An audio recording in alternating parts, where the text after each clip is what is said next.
Hello दोस्तों, आज के इस वीडियो में हम सीखने वाले हैं कि पीएनबी वन एप्लीकेशन में पहली बार रजिस्ट्रेशन कैसे किया जाता है। यदि आपका अकाउंट पंजाब नेशनल बैंक के किसी ब्रांच में है और आप उसके मोबाइल बैंकिंग एप्लीकेशन अर्थात पीएनबी वन में रजिस्ट्रेशन करके इसका इस्तेमाल करना चाहते हैं तो इस वीडियो को कंप्लीट अंत तक देखें। इस वीडियो में मैं आधार कार्ड की मदद से पीएनबी वन एप्लीकेशन में user ID, login password, transaction password और ओटीपी पिन बनाकर दिखाने वाला हूँ। इस जगह आप लोग को एक चीज बताना चाहूंगा, यदि आप पीएनबी वन एप्लीकेशन में रजिस्ट्रेशन करना चाहते हैं तब दो चीजों का ध्यान रखें। पहला तो यह कि आप जिस फोन में पीएनबी वन में रजिस्ट्रेशन करना चाहते हैं उस फोन का ऑपरेटिंग सिस्टम एंड्रॉइड वर्जन 7 या उससे अधिक होना चाहिए। और दूसरी जरूरी चीज यह है कि पीएनबी वन के नए अपडेट में सिम बाइंडिंग फीचर को इंक्लूड किया गया है। इसके तहत आप इस एप्लीकेशन का इस्तेमाल या इसमें रजिस्ट्रेशन तभी कर पाएंगे जब आपका रजिस्टर्ड सिम अर्थात जिसका नंबर आपके बैंक अकाउंट से लिंक है आपके उस फोन में लगा हो जिस फोन में आप पीएनबी वन में रजिस्ट्रेशन करना चाहते हैं। साथ ही वह नंबर रिचार्ज हो वरना ओटीपी की प्रॉब्लम हो सकती है। तो चलिए अब पीएनबी वन एप्लीकेशन में रजिस्ट्रेशन करना शुरू करते हैं। तो सबसे पहले अपने फोन के प्ले स्टोर से पीएनबी वन एप्लीकेशन को इंस्टॉल करें। एप्लीकेशन इंस्टॉल होने के बाद इसे ओपन करें। एप्लीकेशन ओपन होते ही कुछ इस तरह का इंटरफेस शो होता है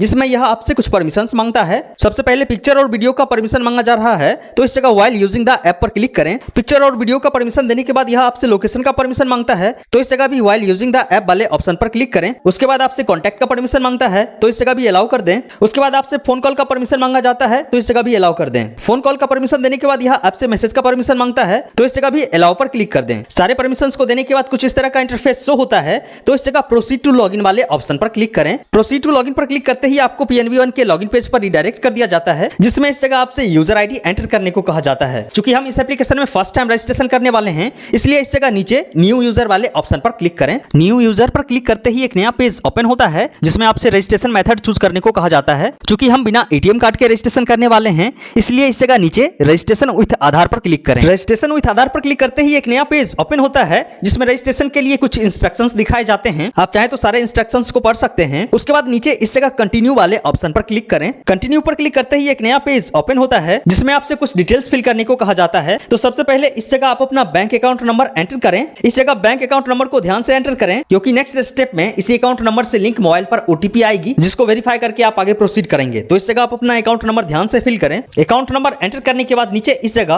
पैन कार्ड या डेट ऑफ बर्थ में से किसी भी एक ऑप्शन को चूज करें और उसको फिल करें। यदि आपके पास पैन कार्ड अवेलेबल है तब इस जगह आप अपने पैन कार्ड का नंबर एंटर कर सकते हैं। यदि आपके पास पैन कार्ड नहीं है तब आप डेट ऑफ बर्थ को चूज कर सकते हैं। मैं इस जगह डेट ऑफ बर्थ को चूज करके उसे ही फिल करने वाला हूं। तो इस जगह मैं डेट ऑफ बर्थ पर क्लिक कर रहा हूं। डेट ऑफ बर्थ पर क्लिक करते ही एक नया ऑप्शन देखने को मिलता है जिसमें आपसे डेट ऑफ बर्थ चूज करने को कहा जाता है। तो इस जगह डेट ऑफ बर्थ को चूज करने के लिए सिंपली इस जगह कैलेंडर वाले आइकन पर क्लिक करें। इस पर क्लिक करते ही आपको कैलेंडर शो हो जाता है। तो इस कैलेंडर की मदद से आप अपना डेट ऑफ बर्थ चूज करें। सबसे पहले आप ईयर को चूज करें, उसके बाद मंथ को चूज करें, उसके बाद आप डेट को चूज करें। डेट ऑफ बर्थ चूज करने के बाद इस जगह ओके पर क्लिक करें। ओके पर क्लिक करते ही इस बॉक्स में आपका date of birth automatic enter हो जाता है। उसके बाद नीचे आपको रजिस्ट्रेशन चैनल चूज करने को कहा जाता है। इस जगह बेसिकली आपसे यह पूछा जा रहा है आप मोबाइल बैंकिंग सर्विस को एक्टिवेट करना चाहते हैं या मोबाइल बैंकिंग सर्विस और इंटरनेट बैंकिंग सर्विस दोनों को एक्टिवेट करना चाहते हैं। तो इस जगह आप अपने पसंद से इस ऑप्शन को चूज कर सकते हैं। मैं सिर्फ मोबाइल बैंकिंग को चालू करना चाह रहा हूं इसलिए मैं मोबाइल बैंकिंग सर्विसेज पर क्लिक कर रहा हूं। उसके बाद आपसे नीचे मोड ऑफ ऑपरेशन चूज करने को कहा जाता है। इस जगह बेसिकली आपसे यह पूछा जा रहा है कि आप किस पर्पस से इस एप्लीकेशन में रजिस्ट्रेशन करना चाहते हैं। यदि आप व्यू ओनली पर क्लिक करते हैं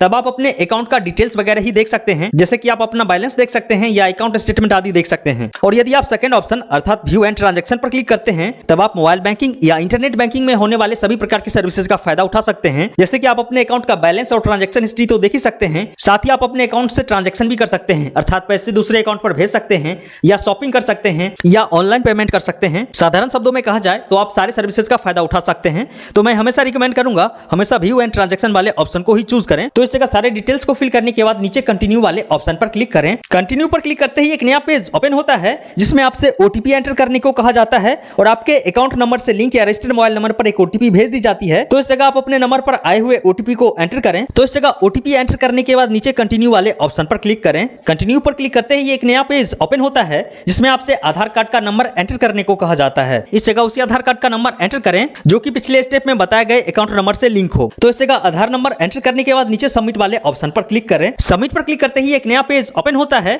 जिसमें आपका आधार कार्ड वेरीफाई करने के लिए आपके आधार कार्ड से लिंक या रजिस्टर्ड नंबर पर एक ओटीपी भेज दी जाती है। तो इस जगह आपके आधार कार्ड से जो मोबाइल नंबर लिंक है उस पर जो ओटीपी आएगा उस ओटीपी को इस जगह एंटर करें। ओटीपी एंटर करने के बाद नीचे कंटिन्यू वाले ऑप्शन पर क्लिक करें। कंटिन्यू पर क्लिक करते ही एक नया पेज ओपन होता है जिसमें आपसे कुछ पासवर्ड सेट करने को कहा जाता है। इस जगह एक चीज बताना चाहूंगा, कुछ फोन में इस जगह पासवर्ड सेट करने का ऑप्शन नहीं आता है या कुछ फोन में सिर्फ टी पिन सेट करने का ही ऑप्शन आता है या कुछ फोन में इस जगह डायरेक्ट सक्सेस का मैसेज शो होता है। साथ ही आपका यूजर आईडी दिखा दिया जाता है। तो इस जगह आपको कंफ्यूज होने की जरूरत नहीं है, आप इन सारे पासवर्ड को बाद में भी सेट कर सकते हैं जब आप इसमें लॉगिन कर लेंगे। क्योंकि मेरे फोन में इस जगह सारे पासवर्ड शो हो रहे हैं तो मैं इसे सेट करके दिखा देता हूं। इसे सेट करने का मोटिव यह है कि मैं सारे पासवर्ड का फॉर्मेट आपको बताने वाला हूं, ताकि यदि आप इस पासवर्ड को बाद में भी सेट करें तब इस फॉर्मेट का ध्यान रखें। तो सबसे पहले साइन इन पासवर्ड सेट करने को कहा जाता है। तो साइन इन पासवर्ड का इस्तेमाल PNB One एप्लीकेशन में लॉगिन करने के लिए होता है। यदि आप PNB One एप्लीकेशन में एमपिन नहीं बनाते हैं तब आप इस एप्लीकेशन में साइन इन करने के लिए साइन इन पासवर्ड का इस्तेमाल कर सकते हैं। वैसे मैं एमपिन बना के भी दिखा दूंगा। तो सबसे पहले मैं साइन इन पासवर्ड का फॉर्मेट बता देता हूं। Sign in password capital letter, small letter, number और स्पेशल कैरेक्टर का कॉम्बिनेशन होता है। इस जगह आप कुछ एग्जांपल देख सकते हैं। तो इस तरह का आप साइन इन पासवर्ड रख सकते हैं। तो इस जगह आप अपने पसंद का साइन इन पासवर्ड एंटर करें। उसके बाद नीचे कंफर्म साइन इन पासवर्ड की जगह सेम पासवर्ड को रीएंटर करें। उसके बाद नीचे आपसे ट्रांजैक्शन पासवर्ड सेट करने को कहा जाता है। यदि आप अपने अकाउंट में कुछ चेंजेस करना चाहते हैं,